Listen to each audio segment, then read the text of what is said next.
भगवान श्री राम 14 वर्ष का वनवास किया था। उनमें से 12 वर्ष उन्होंने जंगल में रहकर ही काटे। 12वें वर्ष की समाप्ति के दौरान सीता का हरण हो गया तो बाद के 2 वर्ष उन्होंने सीता को ढूंढने, वानर सेना का गठन करने और रावण से युद्ध करने में गुजारे। 14 वर्ष के दौरान उन्होंने बहुत ही महत्वपूर्ण कार्य किए, जिसके चलते आज भी हमारे देश और देश के बाहर राम संस्कृति और धर्म को देखा जा सकता है। प्रभु श्री राम ने वन में बहुत ही सादगी भरा तपस्वी का जीवन जिया था। धनुष और बाण से वे जंगलों में राक्षसों और हिंसक पशुओं से सभी की रक्षा करते थे। इस दौरान उन्होंने देश के सभी संतों के आश्रमों को बर्बर लोगों के आतंक से बचाया।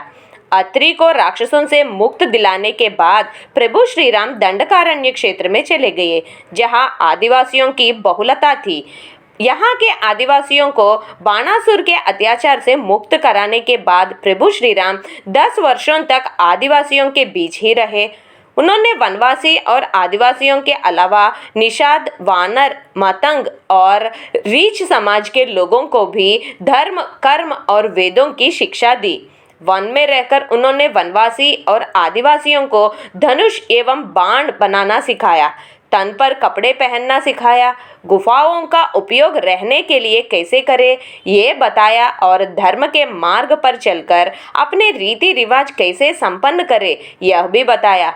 उन्होंने आदिवासियों के बीच परिवार की धारणा का भी विकास किया और एक दूसरों का सम्मान करना भी सिखाया। उन्हीं के कारण हमारे देश में आदिवासियों के कबीले नहीं समुदाय होते हैं। यही के कारण ही देश भर के आदिवासियों के रीति रिवाजों में समानता पाई जाती है।